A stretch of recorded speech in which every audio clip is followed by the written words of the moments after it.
अधोक्षज भगवान की प्रेम लक्षणा भक्ति करना, जैसे ध्रुव ने की, प्रहलाद ने की, मीराबाई ने की, हमारे मथुरा के दादर रहमान ने की। हमारे मथुरा में एक मुस्लिम परिवार रहता था। आज भी बहुत मुस्लिम परिवार रहते हैं। उन्हीं में एक परिवार में रहता था, उसका नाम था दादर रहमान। क्या नाम था?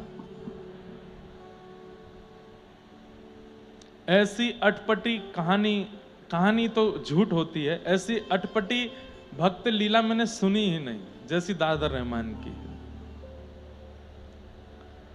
एक होता है बंधुओं कि आप प्रयास करते हो ठाकुर जी की प्राप्ति करने का, और एक होता है कि ठाकुर जी प्रयास करते हैं आपकी प्राप्ति का।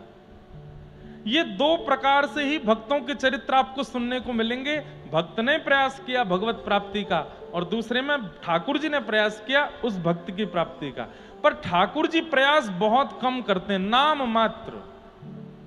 100 साल में एक बार 100 साल में एक बार किसी भक्त की प्राप्ति का प्रयास ठाकुर जी कर रहे हैं। और उन्हीं में आ गया नाम किसका? दादर रहमान। कुल का नहीं, जाति का नहीं, समुदाय का नहीं, किसी भी रूप में ठाकुर जी का है ही नहीं वो।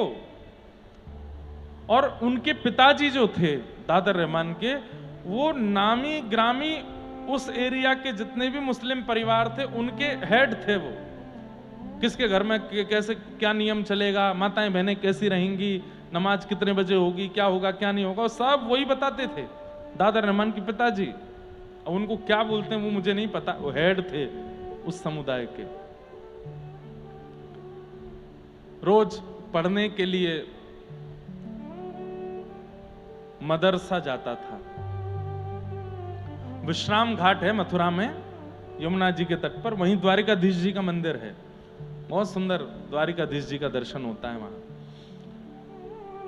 तो वहीं विश्राम घाट के पास में इनका घर था, और वहां से ये मदरसा पढ़ने के लिए जाते थे। रोज रास्ता कोई और होता था, लेकिन आज वहां बहुत भीड़ थी, तो इन्होंने कहा बहुत भीड़ है, मदरसा पहुंचने में देर हो जाएगी, और फिर पहुंचने पर जो हमारे गुरुजी हैं जो मदरसे में पढ़ाते हैं वो बहुत डांटेंगे। सब लोग इधर देखो। तो बहुत भीड़ होने की वजह से आज रास्ता बदल दिया।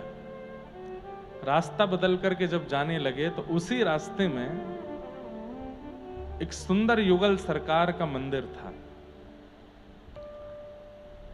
और भगवत कृपा से पहले मंदिरों में ऐसा नियम होता था कि जैसे अगर मेन रोड पर मंदिर है, आज भी अगर कोई मंदिर ऐसे बनते हैं तो आप जाके वहां बोल सकते हो, जिद मत करना, बस बोल देना कि रोड से ठाकुर जी का दर्शन नहीं होना चाहिए, कि चलता फिरता आदमी चप्पल पहने कैसे भी ठाकुर जी को देख के निकल रहा, नहीं। इसलिए प्राचीन काल में मंदिर अगर जो रोड पे होते थे तो द्वार पर एक दीवार लगा देते थे, यहां से पुरुष प्रवेश करो, यहां से स्त्री, अंदर आके ही दर्शन होगा। नियमित रूप से हाथ धो के, पैर धो के, जूता चप्पल उतार के भीतर आओ, तब ठाकुर जी का दर्शन करो। अब रोड पे है, वहीं से ही लोग दर्शन करते जा रहे हैं, पान खाते हुए दर्शन करते हुए जा रहे हैं, वहीं से ही सब्जी मंडी से ही दर्शन करते, ऐसा नहीं। जिद मत करना कहीं कोई मंदिर ऐसा दिख जाए तो, पर निवेदन करना कि एक कोई ऐसी एक कुछ लगा दीजिए ना कि भीतर आके ही दर्शन करे। तो वो वहां एक दीवार थी और वो एक दिन पहले ही टूट गई थी।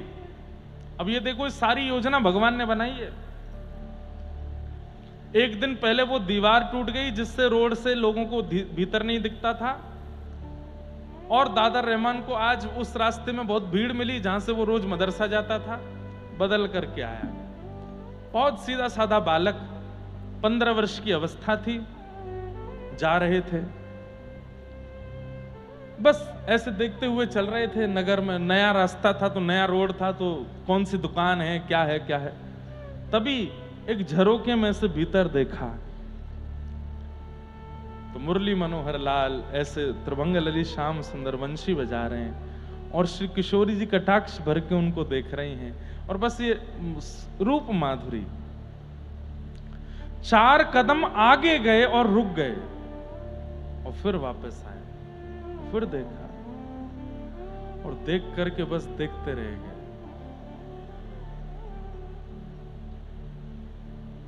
अपने तन की स्थिति पर खुद, उनको नाम भी नहीं पता है ये कौन है। हाँ, बस इतना पता था कि हम मथुरा में रहते हैं, यहां हिंदुओं के भगवान का जन्म हुआ था, वो वंशी बजाते हैं और उनकी एक प्रियसी है, उनकी एक पत्नी है राधा रानी, और उनको सब लोग कृष्ण कृष्ण कह के बुलाते हैं, ऐसा इतना बस पता था। आज जब वही देखा, मोर मुकुट ऐसे और ये मधुर वंशी बजा रहे हैं, कटाक्ष से ठाकुर जी श्री जी को देख रहे हैं, श्री जी ठाकुर जी को देख रही हैं और दादा रहमान बाहर खड़े खड़े उनको देख रहा है। कुछ नहीं पता है, इसके आगे कुछ जानते ही नहीं है, करना क्या है, बोलना क्या है, अब कहना क्या है, कुछ नहीं पता, बस खड़े खड़े खड़े खड़े खड़े 4 घंटे व्यतीत हो गए। 4 घंटे बाद जैसे ही भोग आया ठाकुर जी का तो पर्दा लगा, पर्दा लगने पर तब उनकी आंखें ऐसे हुई और अपनी आंखें मीड़ने लगे, आंसू आ गए थे, पूरा यहां कुर्ता नीचे गीला हो गया था। बोले ये हुआ क्या मुझे? किसी से पूछा भैया समय क्या हुआ? बोले दोपहर के 12 बजे हैं। अरे इतनी देर हो गई, मैं तो सुबह 7 बजे निकला था घर से, ये क्या हुआ मेरे साथ? अब मदरसा कैसे जाऊं? मौलवी तो बहुत मारेंगे मुझे, तो इधर जाऊं उधर जाऊं, सोचने लगे क्या करूं क्या करूं। घर ही चले गए और घर जाकर के ना कुछ खाया ना पिया, अपने कक्ष में जाकर के चुपचाप बस बैठे हैं और बोले ये क्या हो रहा है मेरे साथ, ये क्या दिखा था मुझे, इतना अच्छा क्यों लग रहा था और मुझे इच्छा क्यों हो रही है दोबारा उनको देखने की, मेरा मन क्यों हो रहा है कि मैं दोबारा जाऊं फिर से देखूं उनको। घबराहट होने लगी, कहीं ये पाप तो नहीं है, कहीं अम्मी को पता चले, अब्बा को पता चले, मारेंगे तो नहीं मुझे। बंधुओं 1947-50 के बीच की घटना है ये। कल्याण अंक आता है गीता प्रेस, उसमें ये अंक लिखा था और वो दादर रहमान ना कुछ खाए ना पिए, बस पड़े पड़े रुदन कर रहे हैं। और जैसे ही अम्मी आती हैं या कोई घर का सदस्य आता तो उठ के बैठ जाते हैं। हाँ बोलो क्या हुआ, आज इतना शांत क्यों है? नहीं कुछ नहीं, थोड़ा ऐसी गर्मी लगी ना तो थोड़ा घबराहट हो रही है। नींबू पानी पिएगा? हाँ पी लूंगा। माँ पानी लाई, एक घूंट उनके सामने ऐसे पीते हैं, वो चली जाती है, इच्छा ही नहीं हो रही कुछ खाने की पीने की। चाहे लगन लगी घनश्याम की, बहुत सुंदर पद है। ठाकुर जी की लगन जिसको लग जाती है, बंधुओं यहां सुनने तो आप लोग आते हैं पर अगर भूल से भी अगर ठाकुर जी ने पकड़ लिए ना तो किसी काम के रह नहीं पाओगे फिर। इसलिए ठाकुर जी ने खुली छूट देख रखी है कि भाई तुम लोग भजन साधन करके मुझे पकड़ लो, मैं अगर पकड़ूंगा तो फिर रोना नहीं बाद में, क्योंकि फिर किसी काम के रह नहीं पाओगे। बहुत सुंदर पद है। दादर रहमान को पता नहीं चल रहा है कि क्या, और बात भी तो नहीं कर सकते किसी से, किससे जाके कहूं, किसको बताऊं अपनी मन की वेदना, जिससे कहूंगा वही मुझे मारेगा, ये क्या कर रहा है तू। लेकिन किया तो मैंने कुछ भी नहीं है, मैं तो बस जा रहा था, देख लिया, अब मैं कैसे रुक गया, कितनी देर देखने लगा, इसमें मेरा क्या दोष है। अपने आप से ही बातें कर रहे हैं। रात भर सोए नहीं, तभी समय हुआ सुबह का, पक्षी आदि सब बोलने लगे, सब नहाने धोने जाने लगे। आप भी बड़े उत्सुक होकर के तैयार हो गए और मन में सोचते हुए जा रहे हैं, नहीं दादर कुछ गड़बड़ हो जाएगा, वहां से नहीं जाना है, अपने वाले मार्ग से ही चलते हैं। और बस जा रहे हैं उस रास्ते से जहां रोज मदर से जिस रास्ते से जाते थे, पर जैसे ही उस रास्ते पर गए, आज भीड़ भी नहीं है, लेकिन रुक गए। नहीं, अपने आप को समझा रहे, मैं रुकूंगा नहीं, बिल्कुल नहीं रुकूंगा, वहां पे गलत है ना, अपराध है, पाप है, लेकिन एक बार देख लूंगा बस। शायद हो सकता है एक बार देखने से जो घबराहट हो रही है, बेचैनी हो रही है, वो नहीं होगी। मदरसा ही तो पहुंचना है, चल लौट के चलते हैं ना वहीं से। वही भाव उचित है।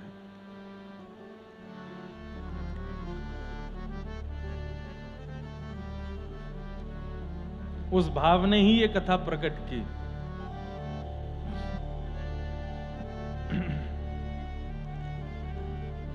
आप दोबारा लौट करके उस रास्ते से जा रहे हैं और बस देखते जा रहे हैं कहां है वो मंदिर, कहां है। तभी वो द्वार दिख गया।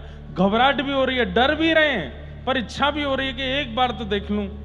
और बस धीमे धीमे गए, मंदिर के बिल्कुल सामने खड़े हो गए। खुद से फिर पूछ रहे हैं, दादर देख ले, देखना है कि नहीं देखना? नहीं देखना, सीधे चलते हैं, आगे बढ़ते हैं। एक बार देख लेते, फिर पीछे आते हैं, नहीं देखना, चलते हैं, फिर चले, फिर एक एक झलक देख लेते हैं, थोड़ा थोड़ा मुड़ते हैं। एक बार आंख खोल के देखना है, फिर बंद करके सीधे चलना, मदर से जाना है। हम मुसलमान हैं, हमको अपने अपने भगवान को भजना है, ये सब नहीं करना है। एक बार देख लेते हैं। और जैसी नजर करके देखा, आंख खोली, फिर से देखते रह गए, वहीं स्थिर रह गए और सामने खड़े खड़े रोने लगे। और रोते रोते रोते रोते स्थिति हो गई कि अब बोलने लगे, मुझे मत पकड़िए आप, ये क्या कर रहे हैं मेरे साथ? मैं आप वाला नहीं हूं, मैं आपका नहीं हूं, मेरे दूसरे हैं। आप क्यों मुझे रोक लेते हैं यहां पर? तो मानो भीतर से ठाकुर जी कह रहे हैं, अच्छा ठीक है तो चला जा, मन नहीं हो रहा जाने का, क्या करूं? मैं तो जानता ही नहीं आपको, आपके यहां क्या परंपरा, क्या विधि विधान, मुझे कुछ नहीं पता, मुझे क्यों पकड़ रहे हो, क्यों रोक रहे हो? ठाकुर जी बोले, तू मुझको अच्छा लगे, तू मुझको भागे हो है। अब यहां प्रश्न आता है, दादर के जीवन में ना तो नाम है, ना संकीर्तन है, ना कथा है, ना यज्ञ है, ना तप है, ना अनुष्ठान है, ना ही वो हिंदू कुल में जन्मा है, फिर क्यों उस पर कृपा हो रही है? यहां हम कर करके परेशान होते जा रहे हैं, हम पर फिर भी कृपा नहीं हो रही है, क्यों? उसका स्वभाव अच्छा है। दादर रहमान के जीवन चरित्र में बताया कि वो स्वभाव से अच्छा है। जब कभी भी घर में ऐसा कोई उत्सव होता जिसमें जीव जंतुओं को मारा जाता तो वो रोता था कमरे में जाके, पिताजी से कहता, ये इसमें भी तो वही भगवान है जिसको हम रिझाना चाहे, क्यों मार रहे हो? ऐसे स्वभाव में कभी किसी को दीनहीन देखता था तो अपने अब्बा जान के पास जाके, इसको कुछ दे दो ना, अम्मी इसके लिए रोटी बना दो ना। उसका स्वभाव बहुत मधुर था, बहुत बहुत, जैसे भोंदू की कथा सुनी है आप सब लोगों ने, वो भोंदू ही था, सरल ही है। क्या समझ में आई बात? कई बार साधन भगवत प्राप्ति नहीं कराता, स्वभाव भगवत प्राप्ति कराता है। अधिकतर देखा जाता है हम भक्त साधन से तो हो जाते हैं पर स्वभाव से नहीं बन पाते। कथा में आने वाले लोगों में भी प्रतिस्पर्धा होती है, कथा में आने वाले लोगों में भी दुनिया भर के दोष भरे पड़े रहते हैं। सरल चित्त, सीधा चित्त जिनका होता है ना, उनको ठाकुर जी मिलते हैं। और मैं तो ऐसा भी मानता हूं, जैसे किसी का आपको स्वभाव लगा बहुत सीधा है, बहुत सरल है, बिल्कुल सामान्य है, ये अंतिम जन्म है उसका। अच्छा एक बात, थोड़ा मेरा एनालाइज है, मैंने थोड़ा सा एनालाइज किया है, ध्यान से सुनना। कोई व्यक्ति जिसका स्वभाव बड़ा चंट है, बहुत चतुर है, बहुत जल्दी जल्दी और जो है जरा सी देर में परिस्थिति को परख लेता है, जरा सी देर में कैसे यहां से पैसे निकालने हैं, कैसे यहां ये करना है, ये बहुत जल्दी जल्दी मतलब बहुत चतुर है। समझो ये उसका पहला जन्म है, पहली बार आई है उसकी जीवात्मा, तो अपने सारे पैतरने लगा रही है दुनिया में, इसको कैसे अपनाना है, इसको कैसे पकड़ना है, इससे कैसे पैसे निकालने हैं, यहां से कैसे निकल के भागना है, इससे कैसे करना है, ये सब कुछ। एक जन्म के बाद फिर दूसरा जन्म आता है तो थोड़ी चतुराई घट जाती है, फिर तीसरा जन्म आता है थोड़ी और चतुराई घट जाती है, चौथा जन्म आता है थोड़ी और, करते करते करते अब वो आत्मा एक्सपीरियंस्ड हो गई है, उसको पता चल जाता है कि यहाँ चतुर बनने से कोई फायदा नहीं है, अंततो गत्वा लकड़ी पर जलना ही है। चतुर बनने से, इसका हक मारने से, ये करने से, वो करने, कुछ नहीं होने जाने वाला। तो वो आत्मा क्या करती है, अपनी बुद्धि को विश्राम देती है, बोले तू शांत रह, थोड़ा सरलता से। कोई गलत कर भी रहा है, किसी के द्वारा अपराध हो भी रहा है, तो वो उसको देख करके शांति हो जाती, कोई बात नहीं भाई, तुम भोगोगे, तुम जो कर रहे हो, हमें कोई इससे चिंता नहीं। सरल चित्त जिनका हो जाता है, सहज स्वभाव जिनका हो जाता है, मेरे मायने में ये उनका अंतिम जन्म है। बस वो साधन और ले आए, भजन और ले आए, बस निकल जाएंगे, अब फिर नहीं आएंगे दुनिया में। रहमान, दादर रहमान का स्वभाव बहुत अच्छा था, इसलिए ठाकुर जी को भा गया।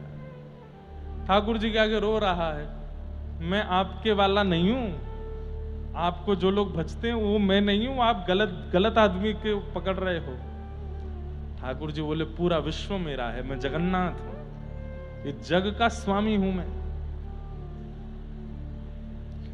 दूसरे दिन भी यही हुआ, लौट के घर आ गया, फिर कुछ खावे नहीं पीवे नहीं, कभी हाथ कांपे, कभी पैर कांपे, और कभी आकाश की ओर देखे, मां आ जाए तो अपने आप को संभालने का प्रयास करे, आंखों के आंसू पहुंचे, पर मां समझ जाती है, क्या बात है, कोई बात है? नहीं मां, कोई बात नहीं। लगन लगी घनश्याम की जाहे, लगन लगी घनश्याम की, भरत कहूँ पग परत है कितहूँ, धरत कहूँ पग परत है कितहूँ, भूल जाए सुध धाम की। चलोगे यहाँ पर, जाओगे वहां। अगर ठाकुर जी जीवन में आ गए तो ऐसा हो जाएगा, चलना चाहोगे यहाँ लेकिन पहुंचोगे वहां। धरत है पग परत है कितहूं, कहीं और चले जाते हैं। छवि निहार नहीं सार कछु, छवि निहार नहीं सार, धरि पलन दिन जाम की, धर पलन अभी आप दर्शन करते हैं तो कहीं ना कहीं ये बात सब लोग अनुभव करते हैं। अभी आप ठाकुर जी का दर्शन करते हैं तो आपको ऐसा लगता है आपके पाप घट रहे हैं, आपके पुण्य बढ़ रहे हैं, और देख लूं और देख लूं और देख लूं, थोड़ा और देख लूं, इनको मेरे दुख दर्द समझ में आ जाएंगे। लेकिन जब ठाकुर जी से प्रीति हो जाएगी तो आप केवल देखोगे, कुछ होगा नहीं। मेरे पुण्य बढ़ रहे हैं, पाप घट रहे हैं, ये सारी भावना कुछ नहीं, बस देखने का मन होगा, पलक झपकना भूल जाओगे।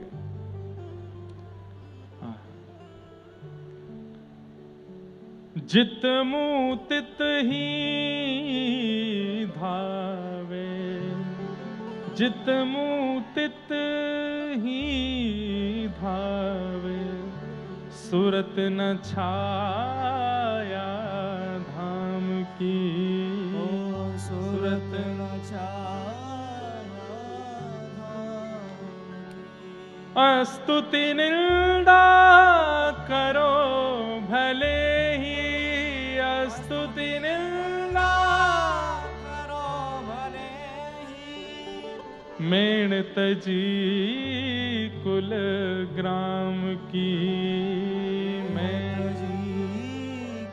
फिर तुम्हारी कोई स्तुति करे, कोई निंदा करे, कोई अपवाद करे, कोई भलाई करे, कोई बुराई करे, अरे करते रहो, मुझे इससे मतलब ही नहीं है।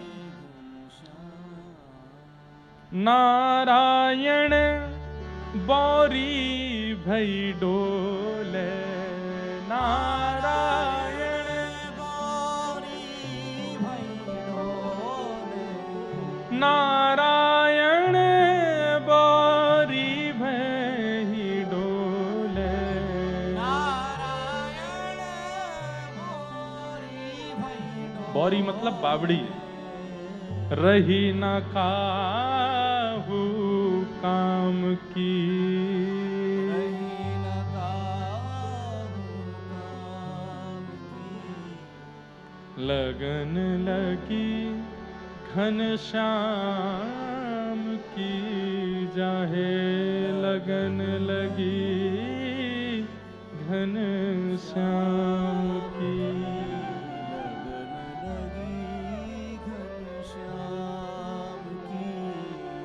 लौट के आ गए वापस। अगले दिन जैसे तैसे अपने आप को संभाल करके और उस मंदिर के रास्ते पर ना जा करके पहुंच गए कहां? मदरसा। तो इनके गुरुजी उन्होंने कहा, ये रहमान 2 दिन से क्यों नहीं आया था तू? क्या बात है? वो गुरुजी बुखार आ गया था मुझको इसलिए नहीं आया। अच्छा, मैं तो आज तेरे घर आने वाला था पूछने के लिए, सब ठीक है ना, और तो कोई बात नहीं है?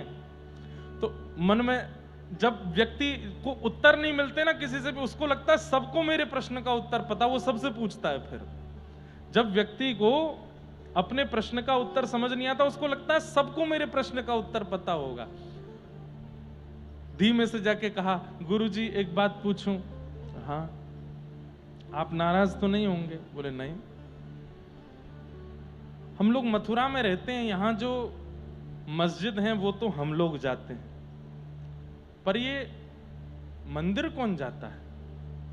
ये मंदिर जो है ये कौन जाता है और इनके अंदर जो है वो कौन है? इतने में तो मौलवी जी खड़े हो गए, डांटने लगे, तेरी हिम्मत, तू कहीं देख के आया क्या? किसी मंदिर में हो के आया क्या? नहीं नहीं, मैं तो बस पूछ रहा था, बस ऐसी कोई वो, मैं तो बस पूछ रहा था वहां कौन जाता है और वहां जाने से अगर हम चले जाएं तो क्या होता है? अब तो मौलवी जी ने उसका हाथ पकड़ करके मोड़ दिया पूरा। छोटा सा बालक बोले, सच बता तू गया था क्या? नहीं नहीं नहीं, मैं नहीं गया था, मैं अंदर नहीं गया था। बोले बाहर से देख रहा था? नहीं नहीं नहीं, मैंने बाहर से भी नहीं देखा।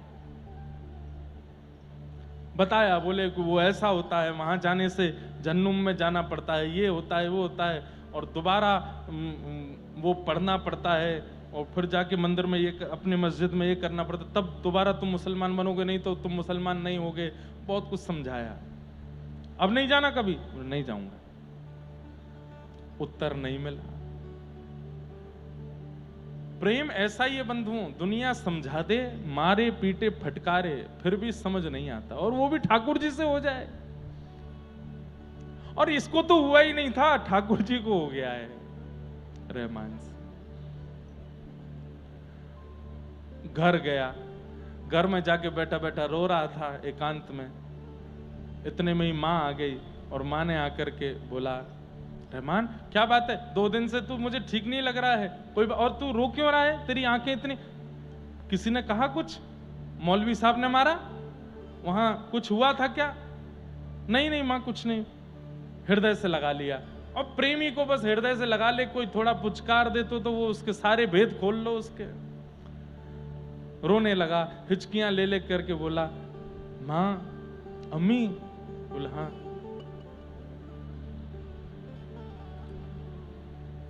हिंदुओं के भगवान का नाम क्या है? उसको बोलते क्या है? इतने में तो मां ने भी देखा, ये तू क्यों पूछ रहा है? क्यों पूछ रहा है? क्या बात है? नहीं मां, कोई बात नहीं, बस ऐसे पूछ रहा था। क्या बात है, सही से बता।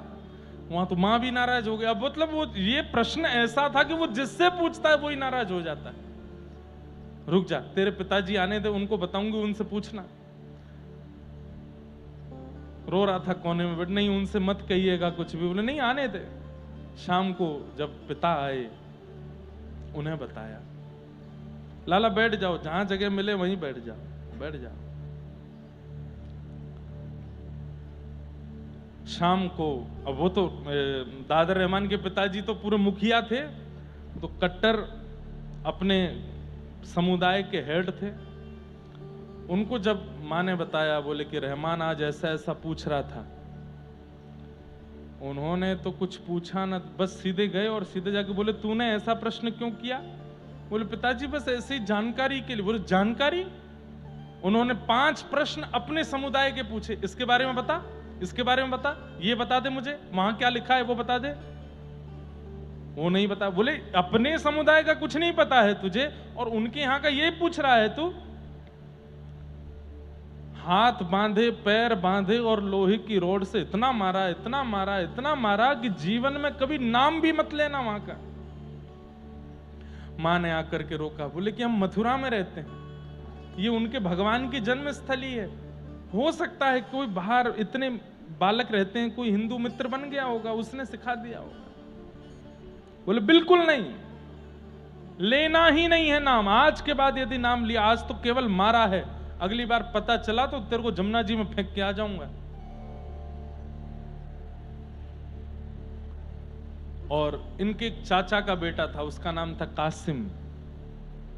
उसको बुला करके कहा कि कल से रहमान के साथ तू जाएगा और पूरी खबर रखना, किससे मिलता है, कहां जाता है, किसको देखता है, कहीं ऐसा ना हो कि कोई हिंदू फकीर इसको ले जा करके और साधु महात्मा बना दे, और कुछ भी हुआ तो तेरी खैर नहीं। उसने कहा जी चाचा जी मैं जाऊंगा कल से। कासिम जाने लगा साथ में। 2-4-10 दिन तो ठीक रहे, लेकिन 10 दिन बाद ये कासिम को कुछ खाने के लिए अच्छा लगता था बाजार में। तो बोलते, ए कासिम तुझे वो अच्छा लगता है ना? बोले हाँ। खाएगा? बोले हाँ। खिलाऊं? बोले खिला दो ना। बदले में मुझे क्या देगा? बोले जो तुम कहो। बोले पक्का? बोले पक्का। कुछ नहीं चाहिए, बस एक रास्ते से हम लोग चलेंगे। हाँ तेरे को मैं दिलाता हूं। उसको वो चटपटा जो भी सामान था वो दिला। उसको क्या पता था कि उस रास्ते में क्या है, वो जा रहा है साथ में लेकर के। और सुन यहीं रुक जा, तू खाता रहे, मैं बस थोड़ी देर। बोले आप क्या करोगे खड़े होके? बोले कुछ नहीं, बस मैं खड़ा हूं, तू खा ले फिर चलेंगे। और वो खा रहा है और वो देख रहा है सामने, आंखों से विरल अश्रुधार गिर रही है और बस ऐसे ही देख रहे हैं। बोले मुझे बीच में क्यों छोड़ दिया है? ना मैं वहां का हूं ना मैं यहां का हूं, एक तरफ लीजिए या तो वहीं छोड़ दीजिए या अपने पास बुला लीजिए, ये बीच में क्यों अटका दिया? अब कासिम खाते खाते देखे ये भाईजान रो क्यों रहे हैं, ये देख कहां रहे हैं? और जैसे ही देखा तो मंदिर में ठाकुर जी और प्रिया जी। उसने वो सामग्री फेंकी, हाथ पकड़ा, भाईजान क्या कर रहे हो आप? चाचा जान को पता चलेगा क्या करेंगे? देख तू घर पे नहीं बताना, मैं तेरे को रोज ये चीज खिलाऊंगा, उससे भी बढ़िया वाला खिलाऊंगा, तू घर पे नहीं बताना, मुझे देखने दे। किसी ने देख लिया तो बहुत दिक्कत हो जाएगी। सबको पता है आप किसके बेटे हो, कोई जाके बता देगा घर पर, आपको तो जो होगा सो होगा, मुझे भी मारेंगे वो, तेरे को कुछ नहीं होगा, तू अपना खाना प्रेम से, मुझे थोड़ी देर और देखने दे। अब रोज कासिम को कुछ खिलाने का लोभ देते हैं और कासिम उनको मिलवाने ले जाता है ठाकुर जी से। एक दुकान की आड़ में खड़े होकर देखते रहते हैं, कभी रोते रहते हैं, कभी बिलखते रहते हैं, कभी हृदय पर हाथ रख के बैठे रहते हैं। एक दिन उनके पिता दादर रहमान के, वो उसी रास्ते से निकल रहे थे और तभी क्या देखते हैं कि कासिम तो कुछ खा रहा है और दादर भयंकर भावावेश में नेत्रों से अविरल अश्रुधार गिर रही है और नेत्र लाल पड़े और प्रिया प्रियतम का मधुर दर्शन करते हुए बिलक बिलक के रो रहा है। और इन्होंने जैसे ही ये दृश्य देखा, दादर को नहीं बोला, कासिम, उसने जैसे देखा तुरंत अपनी सामग्री फेंकी, दादर का हाथ, चलो मेरे साथ, चाचा जान ने देख लिया। दोनों घर पहुंचे। थोड़ी देर बाद इनके पिता आए और घर का दरवाजा लगा करके लोहे की रॉड से पैर बांधा, तो लोहे की जंजीर से पैर बांधे, हाथ बांधे, मुख में कपड़ा डाल करके मुंह बांधा, इतना मारा, इतना मारा, इतना मारा कि पूरी शरीर की चमड़ी उधेड़ दी। मां चिल्ला रही है कमरे में बंद होकर के, लेकिन नहीं।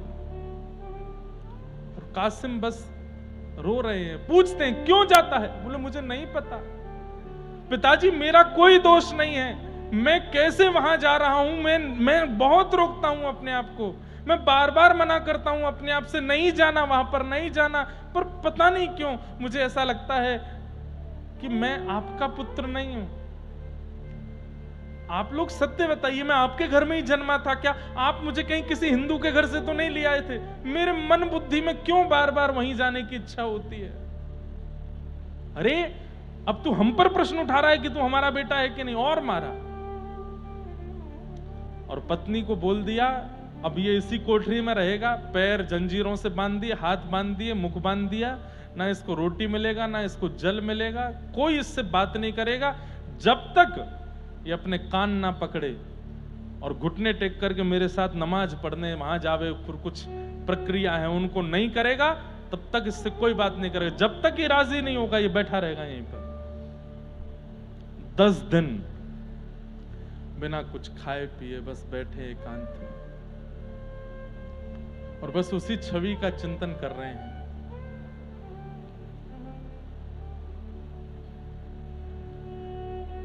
एक दिन 2 दिन तो छुपाव रहा, तीसरे चौथे दिन से ऐसी स्थिति कि इनकी अम्मी आकर के द्वार पर बोलती है, बेटा कुछ खाएगा? नहीं। कुछ पिएगा? नहीं। तेरे को भूख नहीं लगी? बोले ना। क्या है? क्या क्या चाहिए? कुछ तो बता। बोले कृष्ण और राधा रानी चाहिए, उनको लाके दे दो। मत बोला कर, तेरे अब्बा जान सुनेंगे, बहुत मारेंगे तुझे। मत बोला कर, तेरे हाथ जोड़ती हूं, तेरे पैर पूछती हूं, मत बोला कर उनका नाम। बैठे रहते हैं। 4-5 दिन और निकल गए, फिर पूछती है, बेटा कुछ खाएगा? तेरे लिए रोटी लाऊं? देख मैं नीचे से रोटी दे दी है, तू खा ले, थोड़े दाल चावल खा ले, कुछ पानी तो पी ले। केवल राधा कृष्ण चाहिए। अब तो उन्हीं की भूख है, उन्हीं की प्यास है, उनसे ही मिलना है मां, और कुछ नहीं। 10वां दिन हुआ, इतने विरह आतुर हो गए, प्रेम पुलकित होकर के रात भर रोते रहे ठाकुर जी के स्मरण में। और बंधुओं, 11वें दिन के प्रारंभ में जैसे ही पिता ने आकर के उस कोठरी में देखा, हथकड़ियां रखी हैं, बेड़ियां रखी हैं, ताला लगा है, लेकिन दादर रहमान वहां नहीं है। ये आश्चर्य था। चाबी मेरे पास रहती है, ताला किसी ने खोला नहीं है, हथकड़ियां खोली, हथकड़ियां बंद ही रखी हैं, मानो जैसे हथकड़ी बेड़ियों के बीच से कोई गायब हो गया हो। आपने तुरंत ताला खोल करके भीतर ढूंढा, कहीं नहीं मिले। हथकड़ी बेड़ियां उठा उठा करके देखी, खोल जोर जोर से खोल के देखा, खोल नहीं सकता कोई उनको। कहां गया हमारा पुत्र? वहीं पर एक पत्र लिखा था दादर रहमान ने। बोले मां, पिताजी, मैं जिनका हूं वो मुझे लेने आए हैं और मैं उनके साथ जा रहा हूं। आप मेरे लिए ज्यादा प्रयास मत करिएगा। मैंने आपको जो कष्ट दिया, जो परेशानी दी, उसके लिए मुझे क्षमा करना। और ऐसा कह करके वो पत्र छोड़ गए। मथुरा में ढूंढा, गलियों में ढूंढा, यमुना जी के तट पर ढूंढा, आगरा तक ढूंढा, लेकिन दादर रहमान नहीं मिले। केवल 11 दिन में भगवत प्राप्ति हो गई। मुस्लिम हकीमों के पास, बड़े बड़े झाड़ फूंक करने वालों के पास, भविष्य बताने वालों के पास गए। किसी ने कुछ बताया, किसी ने कुछ बताया, कोई भी प्रमाण नहीं दे पाया कि कहां है दादर। 8-9 महीने निकल गए, नहीं मिले। तब एक बंगाल के एक यात्री मथुरा आए थे। उन यात्रियों में एक बहुत बड़े ज्योतिषाचार्य थे।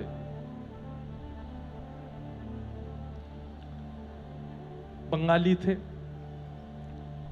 उनके पास आप गए और जाकर के रोते हुए बोले कि देखिए, मैं दूसरे समुदाय का हूं, लेकिन मेरी बहुत बड़ी दिक्कत है, आप समाधान करो।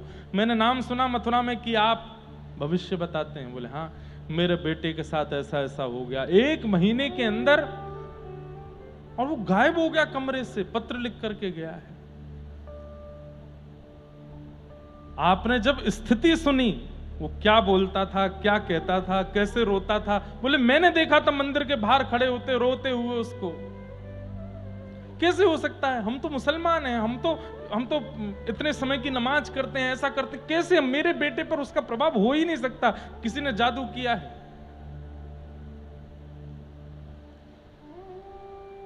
वो जो बंगाल के ज्योतिषी आए थे, संभवतः उनका नाम प्रमोद चट्टोपाध्याय।